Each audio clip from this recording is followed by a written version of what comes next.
Bonjour, j'espère que vous allez bien. Me voici pour une nouvelle vidéo. Je suis place Saint-Étienne à Toulouse. C'est parti!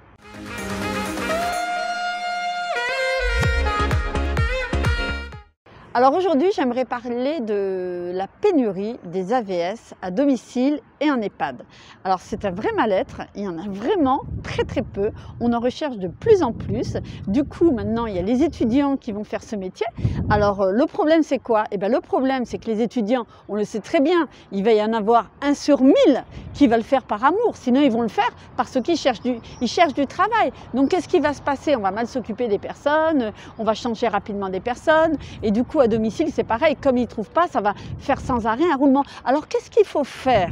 Puisqu'il y a la pénurie des auxiliaires de vie en EHPAD et à domicile, je le répète, eh bien nous, les auxiliaires de vie, il faut se mettre en valeur. Voilà, il faut s'imposer, choisir ses bénéficiaires si possible, quand vous êtes en CESU bien sûr, ou sinon dans une association, puisque ça ne va pas arrêter de tourner et on va vous mettre là, après on va vous mettre là, après on va vous appeler le week-end parce que ça ne va pas, il manque des AVS, il manque machin, vous n'en pouvez plus, il y a des burn-out, on le sait qu'il y a des burn-out.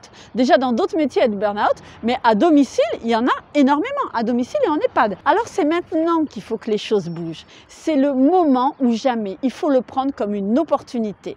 Parce que comme il manque de professionnels et des professionnels qui aiment leur métier, eh ben, il faut s'imposer. Tout simplement. Il faut arrêter de dire « Ah, oh, j'en ai marre, on me change mon planning sans arrêt, on fait ça, on m'appelle, ça va pas, j'en ai marre, qu'est-ce que je dois faire ?» Non. Comme il y en a très peu, vous avez beaucoup de valeur, vous valez de l'or. Et oui, pour s'occuper des personnes handicapées, personnes âgées, personnes en fin de vie, ou les enfants handicapés, ou les enfants autistes, etc. et j'en passe, il faut des professionnels. Hein, il faut pas. Et bien sûr que dans les étudiants, comme je vous disais, il y en a qui vont adorer ce métier et qui vont passer un diplôme et qui vont le faire avec amour. Mais il y en aura très peu parce que c'est un métier qui est dur psychologiquement et physiquement. Il faut le faire avec amour. Il faut qu'il y ait un truc là quand même quand on fait ce métier parce qu'on s'occupe de l'humain.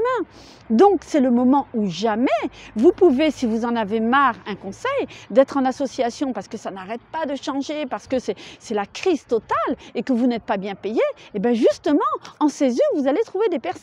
Il suffit de faire de la pub auprès des infirmières avec qui vous travaillez, que vous connaissez ou dans votre quartier et trouver un binôme si possible, c'est bien. Et voilà, et là vous trouvez vos personnes. Vous allez chez les médecins, les podologues, dans les maisons de retraite, même ils ont besoin parfois de personnes autres que la maison de retraite pour faire de l'accompagnement.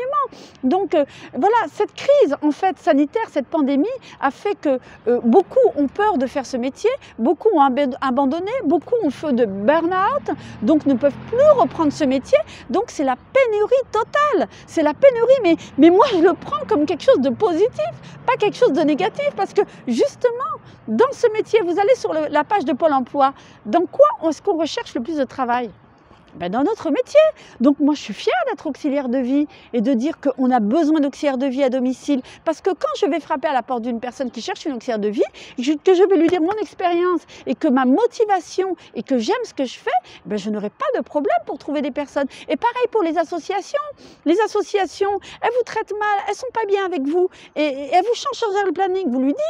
Vous leur dites, écoutez stop, on arrête là, vous ne faites pas ça et ça, vous ne me prenez pas pour un larbin. Et puis si vous n'êtes pas content, eh bien moi je m'en vais, je vais dans une autre association parce qu'il y en a des associations aussi. Il y en a, j'en avais parlé.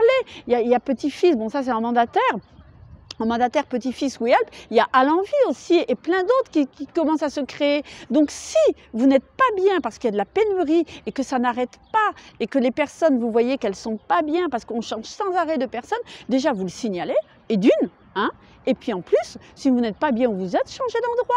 C'est qui va changer le monde? C'est pas les autres, c'est nous. Non mais c'est vrai, c'est nous qui allons changer les choses. Je vous prends l'exemple d'une personne qui a osé dire non et qui a changé les choses. Elle s'appelle Jacqueline Chevalier-Rast, elle a 103 ans. Elle a quitté son EHPAD de Saint-Nazaire pour retourner chez elle.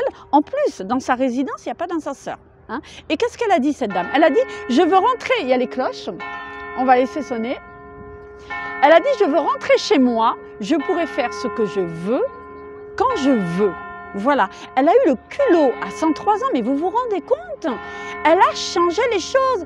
Et il paraît-il qu'il y a beaucoup de personnes qui commencent à... Alors, j'ai rien contre les maisons de retraite, hein, mais des maisons de retraite, on sait très bien qu'il y en a peut-être 1 sur 1000 qui est bien. parce qu'il manque de personnel. Elles ne sont pas bien payées et il manque de personnel. Donc c'est à la chaîne, on le sait très bien. Vous et moi, enfin moi aussi j'ai travaillé dans les maisons de retraite, j'ai des collègues. Donc les personnes, qu'est-ce qu'elles font quand elles sont dans les maisons de retraite? Elles commencent à en avoir marre. Cette dame, bravo! Si on veut que les choses changent, à nous de les changer.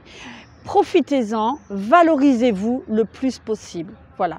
Et si vous avez des collègues qui sont en dépression, burn-out, qui ne sont pas bien, aidez-les.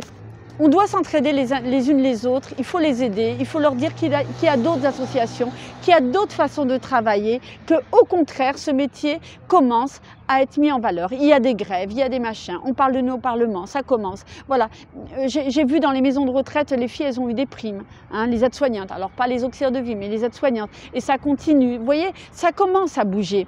Et les associations changeront leur façon aussi de faire quand ils vont voir qu'ils ne trouvent pas de personnes et que les personnes travaillent en CESU. Ils vont commencer à se poser des questions. Alors c'est vrai que ce n'est pas eux qui peuvent changer le salaire des personnes, c'est sûr, mais ils peuvent changer leur façon de faire. Tout simplement. Moi, je ne sais pas, j'aurais une association que je dirige, je prendrai soin des personnes avant de prendre soin des personnes âgées. Donc tout ça va changer si nous... Encore. Si nous, ça c'est un clin d'œil des anges. Si nous changeons les choses. Alors pourquoi on ne trouve pas d'auxiliaire de vie à domicile? On le sait très bien. Il y a le salaire, il y a les kilomètres. Bon, le salaire c'est number one, ça on le sait. Il y a les kilomètres. Il y a les démissions des collègues, donc du coup les plannings ils changent sans arrêt, quoi. C'est même plus avant les plannings ils changeaient, mais à long terme en fait, un peu plus loin. Maintenant ça peut être là, on vous appelle, ça y est, votre planning de la semaine il a changé parce qu'il y a une collègue qui manque, parce qu'il y a une collègue qui a démissionné ou une autre qui fait un burn-out. Il y a les arrêts maladie, sans arrêt il y a des arrêts maladie et il y en aura peut-être de plus en plus parce que si les personnes qui viennent faire ce métier ne connaissent pas ce métier, ben forcément elles seront en arrêt maladie parce que je vous l'ai déjà dit, il faut avoir la forme, il faut avoir la santé pour faire ce métier, il faut être en forme, il faut faire du sport. Comme les personnes qui vont aller faire des remplacements, qui vont rentrer, même les petits jeunes, ils vont dire je veux faire que le ménage. Ok, mais forcément on les mettra pour faire un repas, pour aller lever une personne, aider à la personne. Moi j'ai une collègue à moi qui l'a fait ce métier et elle n'avait rien à faire là-dedans et elle n'avait jamais fait ça et elle s'est fait mal au dos, donc elle s'est fait arrêter.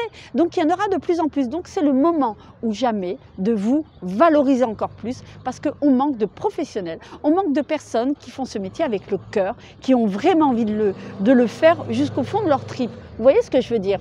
Donc, moi je dis que tout est positif dans ce qui est en train d'arriver. C'est vrai qu'on passe parfois par des moments très durs, quand il faut remplacer une collègue au pied levé, quand on voit qu'une personne âgée, elle a la personne qui va passer pour le déjeuner, etc., parce que la personne, elle est en arrêt maladie, c'est très très dur.